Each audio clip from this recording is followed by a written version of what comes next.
अब देखो यार, अगर तुम लोग स्टोन कोल्ड स्टीव ऑस्टिन के फैन हो तो ये वीडियो तुम्हारे लिए होने वाली है, क्योंकि डब्ल्यूडब्ल्यूई के अंदर स्टोन कोल्ड स्टीव ऑस्टिन का रिटर्न कंफर्म हो चुका है। डब्ल्यूडब्ल्यूई में hall of famer mark Henry के बेटे जेकब हेनरी को डब्ल्यूडब्ल्यूई ने साइन कर लिया है। डब्ल्यूडब्ल्यूई के सर्वाइवर सीरीज 2024 को लेकर ट्रिपल एच ने काफी बड़ी अनाउंसमेंट कर दी गई। जोई हेनरी के डब्ल्यूडब्ल्यूई टीएनए पार्टनरशिप में काम करने को लेकर जोई हेनरी का काफी बड़ा स्टेटमेंट आ रहा है। तो वहीं कल होने वाले स्मैकडाउन के ऊपर हमें यहाँ पर क्या कुछ चीजें देखने को मिलेंगी, इसको लेकर हम इस वीडियो पर बात करेंगे।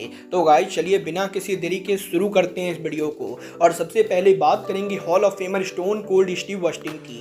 वेल गाइस, ये बात तो हम सभी लोगों को मालूम है। आज से करीबन कुछ सालों पहले डब्ल्यूडब्ल्यूई के रेसलमेनिया के ऊपर 20 सालों के बाद स्टीव ऑस्टिन ने उनका रिटर्न किया था, जहां पर ऑस्टिन ने रेसलमेनिया के मेन इवेंट के ऊपर डब्ल्यूडब्ल्यूई सुपरस्टार केविन ओवेंस को फेस किया था। और अब यहां पर फाइनली एक बार फिर से डब्ल्यूडब्ल्यूई के अंदर स्टोन कोल्ड स्टीव ऑस्टिन उनके रिटर्न को टीज कर रहे गए। गाइस यहां पर ये बात तो हम सभी लोगों को मालूम है। नेक्स्ट ईयर डब्ल्यूडब्ल्यूई का WrestleMania 41 WWE Las Vegas Nevada में करने वाली गए। और अब यहां पर जब डब्ल्यूडब्ल्यूई का रेसलमेनिया 41 डब्ल्यूडब्ल्यूई नेवाडा एरिया के अंदर कर रही गए, तो यहीं इस हफ्ते ऑस्टिन के लेटेस्ट इंटरव्यू के अंदर स्टीव ऑस्टिन ये बोलते गए कि वैसे तो वो डब्ल्यूडब्ल्यूई का रिटर्न होने के लिए कुछ ज्यादा एक्साइटेड नहीं गए और फिलहाल उनका रिटर्न होने का कोई भी प्लान नहीं गए। बट गाइस क्योंकि नेक्स्ट ईयर डब्ल्यूडब्ल्यूई का WrestleMania show WWE company Las Vegas Nevada के अंदर कर रही गए, तो गाइस डेफिनेटली यहां पर ऑस्टिन नेवाडा के अंदर ही रहते गए और यहां पर ऑस्टिन का रेसलमेनिया पर अपीयर होना ये यहां पर डेफिनेटली हो सकता है। और हो सकता है ऑस्टिन एक बार फिर से डब्ल्यूडब्ल्यूई के अंदर दोबारा से वापस आकर उनके गियर को पहने।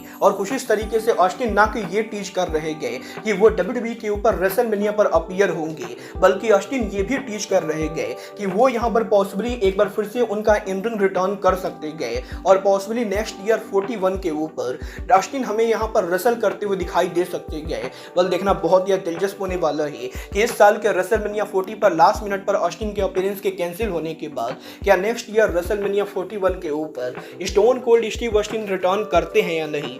बट गाइस चलिए फिलहाल आगे बढ़ते और बात करते हैं डब्ल्यूडब्ल्यूई के सर्वाइवर सीरीज 2024 की। गाइस यहां पर ट्रिपल एच ने ऑफिशियली ये अनाउंस कर दिया है कि डब्ल्यूडब्ल्यूई के इस साल का survivor series pay per view WWE company America में ना करके बल्कि कनाडा के अंदर करेगी। और गाइस डब्ल्यूडब्ल्यूई के recently money in the bank pay per view के कनाडा में होने के बाद अब कनाडा के अंदर इस साल डब्ल्यूडब्ल्यूई उनके सर्वाइवर सीरीज पेपर व्यू को वैंकूवर कनाडा के अंदर करने वाली गए, जहां पर 30 नवंबर के ऊपर डब्ल्यूडब्ल्यूई के इस साल का survivor series pay per view WWE company यहां पर रॉजर्स अरीना के अंदर करेगी, जिस अरीना की कैपेसिटी करीबन 18,000 के बराबर है। और अगर यहां पर डब्ल्यूडब्ल्यूई कंपनी सेट डिजाइन नहीं लगाती गए तो रॉजर्स अरीना में डब्ल्यूडब्ल्यूई के सर्वाइवर सीरीज पेपर व्यू के ऊपर इस साल हमें करीबन 17 से 18,000 लोग देखने को मिलने वाले गए। वल देखना बहुत ही दिलचस्प होने वाला है कि डब्ल्यूडब्ल्यूई कनाडा के अंदर उनके स्मैकडाउन को सोल्ड आउट कर पाती है या नहीं।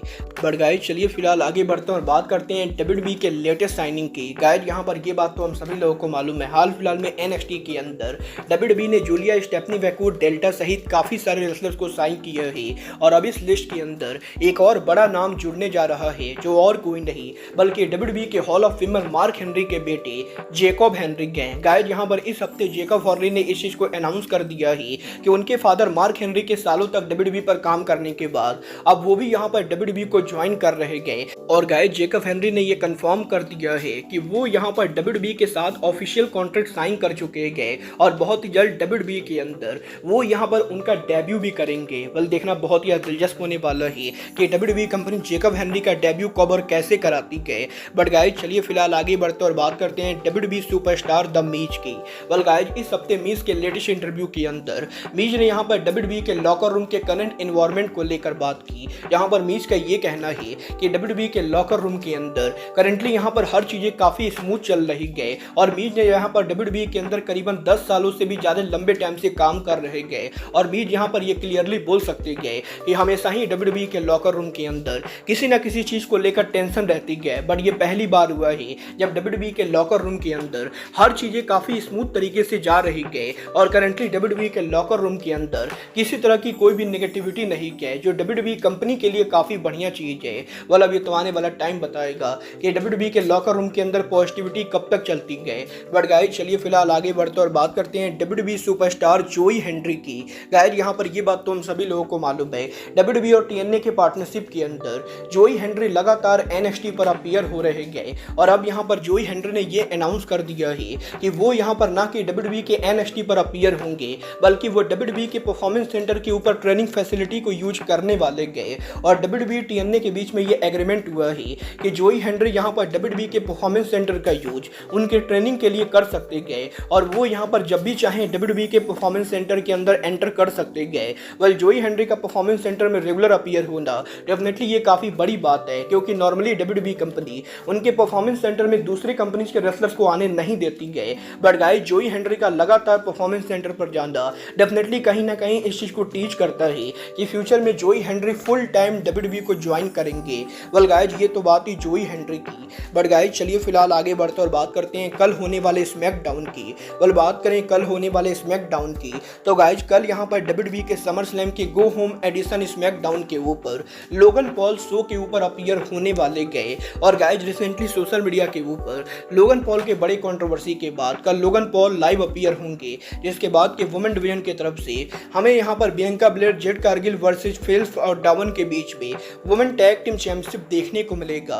तो वहीं कल WWE के स्मैकडाउन के ऊपर DIY ब्लड लाइन के खिलाफ उनका टैग टीम चैंपियनशिप डिफेंड करेगी। और फाइनली शो के एंडिंग के ऊपर कोडी रोड्स और सोलो सकवा के बीच में हमें यहाँ पर 1-on-1 फेस ऑफ सेगमेंट देखने को मिलेगा। वेल आप लोग स्मैकडाउन के लिए एक्साइटेड हो या नहीं, आप लोग मुझे कमेंट करके बताइए। बट गाइज अब आज के इस वीडियो में बस इतना ही। मैं मिलता हूँ आपसे अपने अगले वीडियो में। बट गाइज तब तक के लिए good bye, good night and bang.